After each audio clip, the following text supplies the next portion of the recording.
তাহলে আল্লাহ তাআলা বললেন আমি লোকমানকে প্রজ্ঞা দিয়েছি, হিকমত দিয়েছি। হিকমত, হিকমত শব্দের সাথে আপনারা পরিচিত আছেন না? আমি লোকমানকে হিকমত দিয়েছি, এটা অনেক দামি জিনিস, সবার থাকে না। হিকমত জিনিসটা কি? না, জ্ঞান হচ্ছে নলেজ, আর হিকমা হচ্ছে বাংলায় বলে প্রজ্ঞা, হ্যাঁ, ইংরেজিতে বলে উইজডম। দেখি কেউ বলতে পারে কিনা, একজন আমাকে শোনান দেখি হিকমতটা কি, দেখি কেউ কিছু বলতে পারেন কিনা। যোগ্যতা আর জ্ঞান, ঠিক আছে, আমার ভাইরা চেষ্টা করছে, আলহামদুলিল্লাহ। আচ্ছা, হিকমাত আর ইলমের মধ্যে পার্থক্য আছে। হিকমা is something more than knowledge. আজকে শিখে যান, ইলম মানে যেটা জ্ঞান বা নলেজ, নলেজের সাথে যখন কমন সেন্স যুক্ত হয় তখন এটা হিকমা হয়ে যায়। সুবহানাল্লাহ কইতে পারলেন না? নলেজ, নলেজ আর common sense, I repeat, knowledge আর কমন সেন্স ইকুয়াল টু হিকমা বা উইজডম। শুধু জ্ঞান থাকলেই হয় না, জ্ঞানটা কিভাবে আপনি অ্যাপ্রোচ করবেন, প্রচার করবেন, প্রেজেন্টেশন করবেন, উপস্থাপন করবেন, এটা জানার দরকার আছে না নাই? অনেকের অনেক জ্ঞান আছে কিন্তু কিভাবে বলতে হয়, কতটুকু বলতে হয় এটা জানে না, তাই না? তাহলে জ্ঞানকে কাজে লাগানোর যে মেকানিজম, যে কর্মকৌশল, এটার নাম হিকমা। আল্লাহ বলেছেন হিকমতের সাথে দাওয়াত দাও, উদউ ইলা সাবিলি রাব্বিকা বিল হিকমা, হিকমতের সাথে দাওয়াত দাও ইকুয়াল টু হিকমা।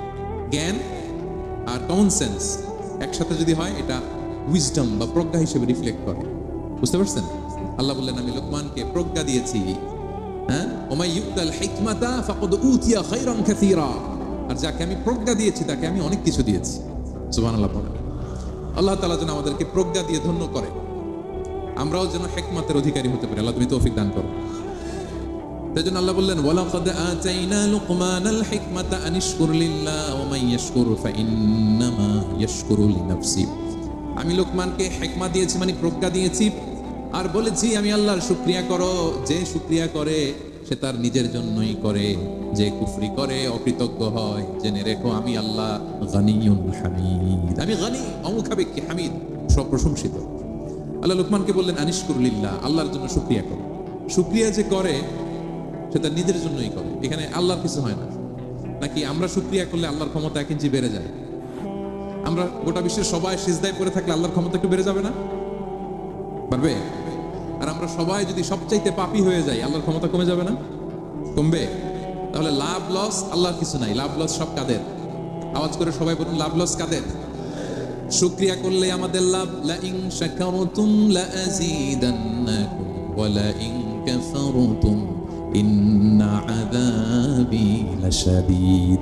আল্লাহ বলেন যদি তোমরা শুকরিয়া করো নিয়ামত বাড়িয়ে দেব, আর যদি কুফরি করো জেনে রেখো আমার আযাব, আমার পানিশমেন্ট, আমার শাস্তি বড় কড়া।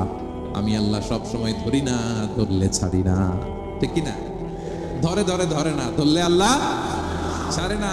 শুকরিয়া করলে তিনি বাড়াতে থাকে, দিতেই থাকে। শুকরিয়া করবেন তো পাবেন, নিয়ামতে শুকরিয়া করবেন তো পাবেন, করবেন তো পাবেন। তো শুকরিয়া করলে আমাদের লাভ, আমাদের লাভ। হাদিসে কুদসিতে আল্লাহ বলেছেন এই বানি আদম সবাই মিলে, হ্যাঁ, আলা আতকা কলবি রাজুলিন ওয়াহিদ, তোমরা যদি সবাই সবচেয়ে মুত্তাকি হয়ে যাও, ইবাদতে লুটিয়ে পড়ো সবাই, আমার কিচ্ছু পারবে না। আর তোমরা সবাই যদি আফজারি কলবি রাজুল ওয়াহিদ, সবচেয়ে নিকৃষ্ট আত্মার মানুষ হও, পাপাচারে ডুবে যাও, আমি আল্লাহর ক্ষমতার 1 ইঞ্চিও কমবে না। তাহলে শুকরিয়া করলে কাদের লাভ? সেটাই আল্লাহ বললেন শুকরিয়া করলে তোমাদের লাভ। ওমান কাফারা ফাইন্নাল্লাহা গানিয়ুন হামিদ, তিনি অমুখাপেক্ষী, অমুখাপেক্ষী, তিনি কারো কাছে ঠেকে না, কিন্তু আমরা তার কাছে ঠেকা, ঠিক কিনা? আমরা বিপদে পড়লে কার কাছে চাই? আল্লাহ কারো কাছে চায়? আমাদের ফরিয়াদ আমরা কার কাছে জানাই?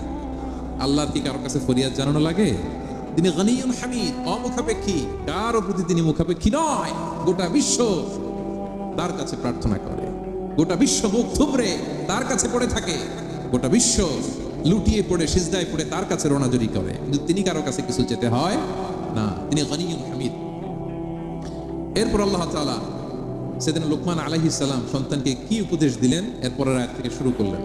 আল্লাহ তাআলা বললেন ওয়াইদ ক্বালা লুকমানু লিবনিহি ওয়া হুয়া ইয়াইদুহু ইয়া বুনাইয়া লা তুশরিক বিল্লাহ ইন্নাশ শিরকা লাযুলমুন আযীম।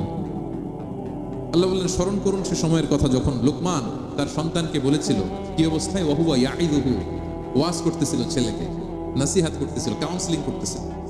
ফ্যামিলিতে এটা খুব জরুরি, নসিহা করা, একে অপরকে উপদেশ দেয়া, কারণ আদ-দীনু আন-নাসিহা, দিন মানেই কল্যাণ কামনা করা, দিন মানে অন্যকে কি দেয়া, উপদেশ দেয়া, নাসিহা দেয়া, এটা যেন আমরা দেই। এজন্য ফ্যামিলি কাউন্সিলিংটা জরুরি। নিজেই হুট করে সব সিদ্ধান্ত নেবেন না, আপনার স্ত্রীর সাথে পরামর্শ করুন, আপনার সন্তানদের সাথে